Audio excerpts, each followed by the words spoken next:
नमस्कार, मैं हूं रवि अवस्थी और मेरे साथ हैं मेरे साथी मसरूर आलम। हम आपको बता दें कि इस वक्त पूरी दुनिया दो धड़ों में बदल चुकी है जंग के लिहाज से। एक तरफ पुतिन और ईरान जैसे, चीन जैसे देश एक तरफ हो गए हैं, वहीं दूसरी तरफ नेतन्याहू, ट्रंप अपने आप को असहाय और कहते नहीं कि हारा हुआ जैसा महसूस कर रहे हैं। पेरिस में जिस तरीके से यूरोपियन कंट्रीज़ की मीटिंग हुई और उसके बाद जिस तरीके से अमेरिका को बोला गया कि भाई ऐसा है, हम आपकी बात नहीं मान सकते, हम यूक्रेन का जंग में साथ देंगे, उसके बाद से ट्रंप जो है ना वो बौखला गए। मार्को रूबियो जो अमेरिका के विदेश मंत्री हैं, उन्होंने बिल्कुल क्लियर कट कह दिया कि भैया बहुत हो गया, 90 दिन से समझा के हम लोग थक चुके हैं। अब अमेरिका इस शांति वार्ता से बाहर निकल आएगा और हमें इससे मतलब नहीं है कि यूक्रेन युद्ध में अब क्या होता है। अब यूक्रेन जाने, यूरोप जाने और पुतिन जाने, अब अमेरिका इससे अपने आप को अलग कर लेगा अगर कुछ दिनों के अंदर ये समझौता नहीं होता है। वहीं दूसरी तरफ मजे की बात देखिए कि ईरान के जो कट्टर दुश्मन माने जाते थे सऊदी अरब वहां 28 साल बाद रक्षा मंत्री पहुंच रहा है, ईरान के साथ मीटिंगें कर रहा है वॉर को लेके। पुतिन के पास जो है वो ईरान के विदेश मंत्री सैयद अब्बास वो पहुंचे हुए हैं, वो मीटिंग कर रहे हैं युद्ध को लेकर। कुल मिला के जो खलबली मची है पूरे दोनों धड़ों पर, दोनों मोर्चों पर, वो पूरी तरीके से अमेरिका और इजराइल के खिलाफ जा रही है। और सबसे ज़्यादा इस समय जो परेशान है वो नेतन्याहू हैं, क्योंकि उनको साथ ही नहीं मिल पा रहा है, उनकी कोई बात सुनने को तैयार नहीं है। ट्रंप उन्हें डांट रहे हैं कि तुम अगर ईरान पे हमला करोगे तो समझ लो कि तुम्हारी हम सैन्य सहायता बंद कर देंगे। और इधर मोर्चे पे मोर्चे नए नए हथियार ईरान दुनिया के सामने ला रहा है। मसरूर, मैं आपसे पूछूंगा कि ईरान ने अभी पिछले 24 घंटे के अंदर ऐसे क्या धमाके किए हैं, ऐसी क्या जंग की रणनीतियां बनाई हैं जो इजराइल और अमेरिका दोनों पर भारी साबित हो रही हैं? जी बिल्कुल। सबसे पहले रणनीति ये है कि 28 साल बाद ईरान में सऊदी अरब के रक्षा मंत्री आए हैं। ये बहुत बड़ी जीत है ईरान के लिए, इस हिसाब से कि 28 साल बाद जो देश आपस में काफ़ी दिनों तक एक दूसरे के दुश्मन थे, उनका रक्षा मंत्री ईरान आया है और वहाँ आयतुल्लाह खामनेई राष्ट्रपति, ईरान के राष्ट्रपति और वहाँ के सेना प्रमुख से मुलाकात हुई है। ईरान इस इजराइल हमास युद्ध या यूक्रेन रशिया युद्ध में ईरान एक बहुत बड़ी भूमिका निभा रहा है और ईरान अभी एक केंद्र बिंदु बन चुका है। मैं रवि अवस्थी जी से मैं कहना चाहूँगा कि अभी ईरान जो है इस विश्व के धुरी पर बहुत ही ऊपर निकल करके आया है और वो अभी इन दोनों जगह जो युद्ध चल रही है उसमें बहुत अहम भूमिका निभा रहा है। देखिए, आपको बता दें, ईरान जो है उसने खाड़ी अरब कंट्रीज़ के अंदर पूरा ज़बरदस्त अपना एक परचम लहरा दिया है। उसने क्या किया है, रशिया को शाहिद 136B एक ऐसा ड्रोन दिया है जो टर्बो जेट की रफ्तार से उड़ता है। ठीक है, दूसरा उसके सबसे इंपॉर्टेंट चीज़ ये है कि जो यूक्रेन पर अटैक हो रहे हैं उसमें शाहिद 136B का जो इस्तेमाल है वो रशिया ने लगभग 5 गुना बढ़ा दिया है। इसका मतलब बिल्कुल क्लियर है कि जो ईरान के हथियार हैं उससे रशिया जीत रहा है और रशिया को साफ समझ में आ गया है कि ईरान जो है वो कितना उनके लिए कहते हैं मजबूत एलाई है। दूसरी तरफ आप देखिए, ट्रंप के संग दुविधा ये है कि वो चाहते हैं कि जंग रुके और मुझे मेरा पैसा वापस मिले। अमेरिका के दिमाग में इस समय सिर्फ पैसा है, वो चाहता है कि तुम्हें मरना हो मरो, लेकिन हमारा अमेरिका का पैसा हमारे पास आना चाहिए। यही वजह है कि मार्क रूबियो पेरिस में गए और कहते हैं एम्यूल मैक्रो से मिले राष्ट्रपति से। वहाँ पर एम्यूल मैक्रो, मार्क रूबियो और स्टीव विटकॉफ कौन है, ट्रंप के विशेष दूत, इन सबकी मीटिंग हुई कल और काफ़ी देर मीटिंग हुई। उसके बाद ये था कि जब मीटिंग होगी तो प्रेस कॉन्फ्रेंस होगी, लेकिन नहीं हुई। बाहर आके मार्क रूबियो बोले कि भाई देखिए, मैं कुछ नहीं कर सकता, अब 90 दिन से ज़्यादा का वक्त हमारे पास हम लोग लगा चुके हैं इसके अंदर, ये युद्ध विराम होता हुआ नज़र नहीं आ रहा है। अगर अब कुछ भी होता है तो उसके लिए जिम्मेदार जो होंगे वो जेलेंस्की होंगे, जिनकी आंख में ट्रंप ना जो है ना कांटों की तरह खटक रहे हैं। तो हालात ये हो गए हैं कि पुतिन को हर तरीके से फ़ायदा मिल रहा है, ईरान से हथियार मिल रहे हैं, ठीक है, और इधर यूक्रेन की जो ज़मीन है वहाँ से जो अमेरिका का जो कहते हैं जमावड़ा था या कहने सैन्य सहायता थी वो कम होती चली जा रही है। और उसमें फंस कौन रहा है? फंस रहा है यूरोप के वो 27 कहते हैं ना, के जो 27 देश हैं उनमें से 25 देश ऐसे हैं जो जेलेंस्की का साथ देने को तैयार हैं। उनमें से भी 15 देश ऐसे हैं जो ये चाहते हैं कि हम यूक्रेन की ज़मीन से जाके रूस के खिलाफ मोर्चा खोलें। अब ऐसी स्थिति में सबसे ज़्यादा हथियारों का इस्तेमाल किसका होगा? ईरान का होगा। और ईरान को तो फ़ायदा ही फ़ायदा है, क्योंकि जो रॉ मटेरियल आ रहा है वो चीन से आ रहा है, हथियार ईरान बना रहा है, पहुंच रूस रहे हैं और मारा कौन जा रहा है? यूक्रेन। तो कुल मिला के जो हालात हैं वो इतने प्रचंड और भीषण हो गए हैं कि अमेरिका को समझ में नहीं आ रहा है कि पहले मैं यूक्रेन की जंग रुकवाऊं या ईरान के ऊपर कहते हैं अटैक कराऊं और नेतन्याहू को कैसे समझाऊं, क्योंकि नेतन्याहू के ऊपर एकदम बहुत ही क्लियर कट बहुत ज़बरदस्त प्रेशर है कि भाई अगर ईरान के परमाणु ठिकानों पे हमला नहीं किया तो ये आप मान के चलिए ये आराम से एटम बम बनवाएंगे और वो वहाँ बैठे रहेंगे ट्रम्प जी, और इधर वो धमाके कर देगा आके तेल अवीव पे। तब ऐसे हालात में इजराइल का वजूद ही खतरे में पड़ जाएगा। आपको पता होना चाहिए पूरी दुनिया में 1,23,00,000 यहूदी हैं, जिसमें से 87 लाख यहूदी अकेले इजराइल में रहते हैं। वहाँ भी 10 से 12% मुस्लिम रहते हैं, जो इजराइल के पक्ष में जाता है कि भाई मुस्लिम, ऐसा नहीं कि वहाँ पे नहीं रहते हैं, लेकिन कहते हैं ना जब खतरा आएगा तो एक तो दरवाजे पे हमास, दूसरा 2200 किलोमीटर दूर ईरान है, तो ऐसे में बचेगा कहाँ? इधर बेरूत लेबनान से दनादन अटैक हो रहे हैं। तो ऐसे हालात में अगर सऊदी अरब भी ईरान के साथ चला जा रहा है तो फिर तो कहते हैं ना कि ये तो नेतन्याहू और ट्रम्प के लिए कोड़ में खाद जैसा हो गया। जी बिल्कुल, बहुत ही बड़ा सेटबैक होगा इजराइल के लिए, नेतन्याहू के लिए। इससे पहले मैं एक बात और बता दूं, हमास ने इजराइल की उस ऑफर को ठुकरा दिया है जिसमें इजराइल ने कहा था कि 45 दिन की युद्धबंदी हो और 10 हॉस्टेज को छोड़ा जाए। हमास ने कहा नहीं, हम इसको नहीं मानते हैं, ये हमारे लिए सही नहीं होगा, हम चाहते हैं कि पूरे तौर से जंगबंदी हो और सारे जितने हॉस्टेज हैं उसे हम छोड़ देंगे। तो मसूद जी, मैं एक चीज़ आपको बीच में रोकना चाहता हूं, ये बताइए कि आप तो बहुत दिनों से मिडिल ईस्ट की जो कहते हैं ना पूरी कवरेज को बहुत करीब से देख रहे हो, वहाँ के सेंटीमेंट्स को समझ रहे हो, और आपको क्योंकि अरबी और सारी भाषाओं का बहुत अच्छा ज्ञान है, आप मुझे ये बताइए कि इजराइल और अमेरिका के खिलाफ पूरे मिडिल ईस्ट में क्या भावनाएं हैं, किस तरीके के लोग पॉजिटिव हैं, क्या निगेटिव हैं, और उसका इम्पैक्ट वॉर पर क्या पड़ सकता है? वॉर पे इसका इम्पैक्ट देखिए, दो तरह की भावना होती है। एक तो सरकारी जो ऑफिशियल जो होती है, दूसरा पब्लिक का सेंटीमेंट जो है टोटली ये हमास की तरफ जाता है। हमास की तरफ? हाँ, हमास की तरफ जाता है।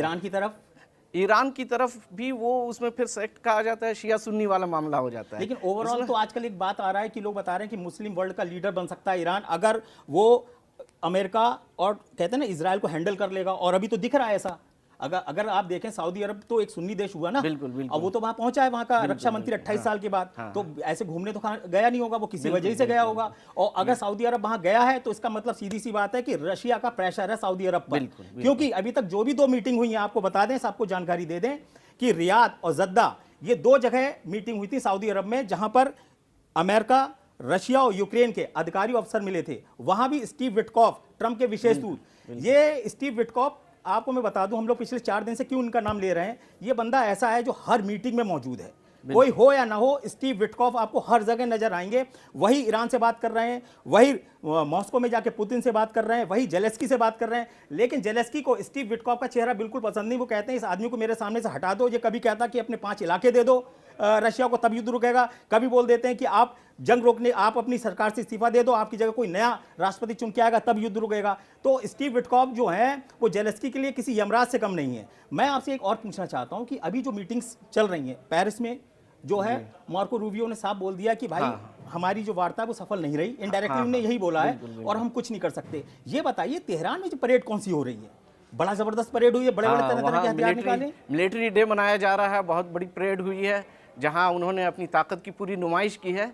और वहां एक ऐसे वक्त में जबकि एक कट्टर दुश्मन देश सऊदी अरब से उनकी दुश्मनी थी, और 28 साल बाद सऊदी अरब के कोई रक्षा मंत्री वहां पहुंचे, ऐसे मौके पे वहां एक बड़ी परेड हो रही है। ये बड़ी बात है जी। अच्छा, एक चीज मैं आपको बता दूं कि ये परेड वाली बात बताइए, ये सालाना उनकी परेड होती है, और ये 19 तारीख यानी कि 19 अप्रैल को जो एक मीटिंग होने जा रही है, इटली के रोम में। किसकी मीटिंग होने जा रही है? ईरान और अमेरिका की। धरती किसकी है? मेलोनी की। वहां पे ये एक शांति वार्ता की, या कहते हैं परमाणु समझौते को लेकर। मैं बता दूं, हाँ, जहां जिस जगह मीटिंग होने वाली है 19 तारीख को कल, वो मेलोनी सऊदी, ये वहां अमेरिका गई हुई है। बताइए आप, ट्रंप से मिलने के लिए। आप इसी से अंदाजा लगा सकते हैं कि कितना, कहते हैं ना कि जो परमाणु जो समझौते को लेकर वार्ता इटली में होने वाली है, उसकी जो राष्ट्रपति हैं वो मेलोनी जो है वो वहां पर हैं। आप जो मेरे पीछे विजुअल्स देख रहे हैं, इसमें देखिए विदेश मंत्री ईरान के पुतिन बैठे हुए साथ साथ।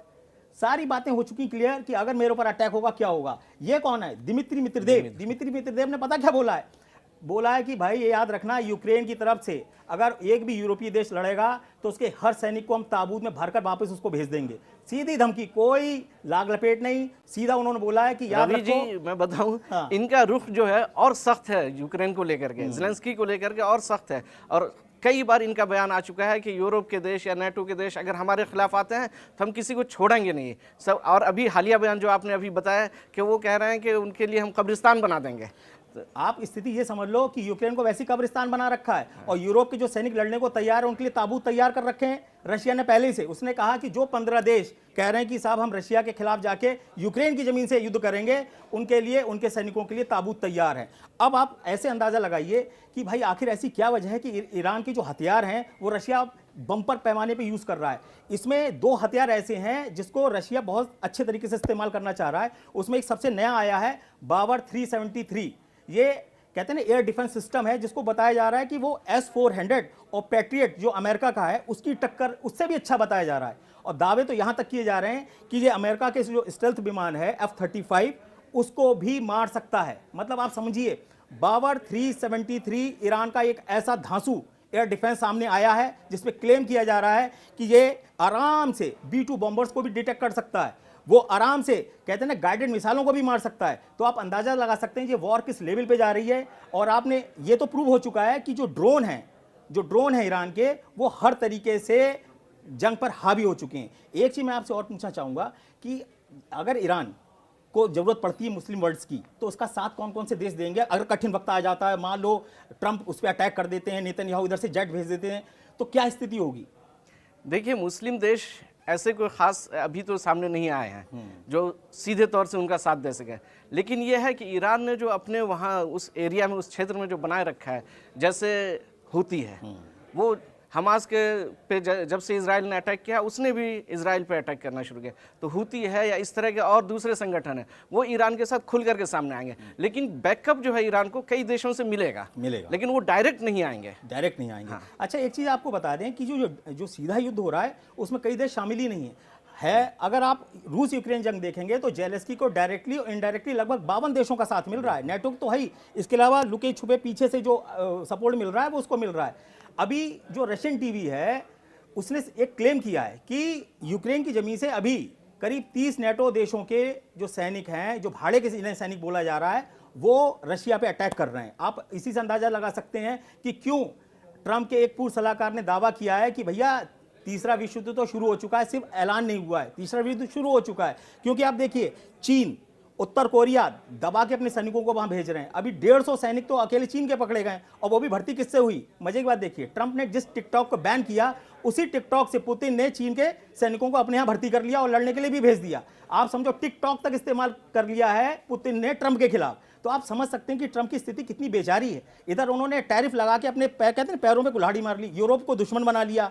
पुतिन के ऊपर टैरिफ लग ही नहीं सकता, वो ऐसा कोई काम करते नहीं, उन्हें कोई फर्क नहीं पड़ रहा है। कुल मिलाकर जो फायदा मिल रहा है वो पुतिन को डायरेक्टली इनडायरेक्टली मिल रहा है। और हथियारों की जो खपत है वो बहुत सारी जो है वो ईरान की तरफ से मिल रही है। एक चीज आपको और बताएं, आजकल हम लोग देख रहे हैं ना सोने के दाम धनाधन बढ़ते चले जा रहे हैं।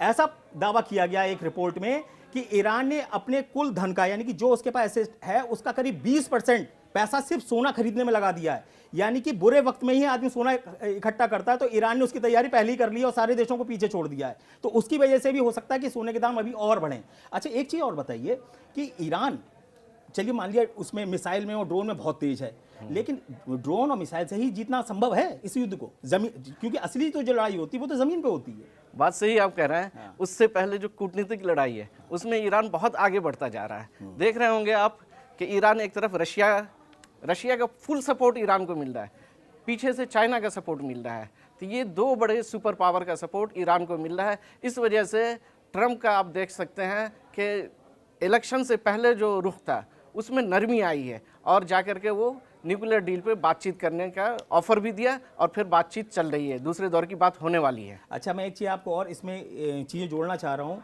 कि जो इजराइल है, इजराइल इस समय इसलिए थोड़ा शांत बैठा हुआ है क्योंकि उसके घर के अंदर भी बहुत ज़्यादा बवाल पैदा हो गया है। बिन शेट, सिनबेत, ये सब लोग आपस में एक दूसरे को ना ब्लेम कर रहे हैं। कुछ कह रहा है कि भाई हम अब लड़ाई में आगे नहीं जाएंगे। ऐसा क्यों हो रहा है? सिर्फ वहाँ के प्रधानमंत्री नेतन्याहू हैं जो हर हालत में कह रहे हैं कि हमें 1 मई से पहले ईरान पर अटैक कर लेने दो। अगर 1 मई से पहले हमने ईरान पर अटैक नहीं किया तो यह आप मान के चलिए कि ईरान को एटम बम बनाने से कोई रोक नहीं पाएगा। हालांकि ईरान के से जुड़े हुए कई विशेषज्ञों का दावा है कि 12 एटम बम का हिसाब किताब उसने बना रखा है और 5 एटम बम तो होंगे उसके आसपास। यानी कि ऐसी लड़ाई में कुछ भी संभव है। आपको थोड़ा सा ध्यान दिलाता हूं, अभी ईरान में ना भूकंप आए थे 2 महीने पहले और बोले थे वो धरती हिल गई और भूकंप आया, लेकिन उसका जब ऊपर का हिसाब किताब चेक किया IAEA ने अंतर्राष्ट्रीय जो परमाणु एजेंसी है, तो उसको पता चला कि जिस इलाके में भयंकर भूकंप जैसी बातें बोली जा रही थी 4.5 या 5.0 की, वहां पे रेडिएशन बहुत ज्यादा था, यानी कि विकिरण था, यानी कि कोई परमाणु टेस्ट हुआ है और उसको छुपाया गया है ईरान की तरफ से।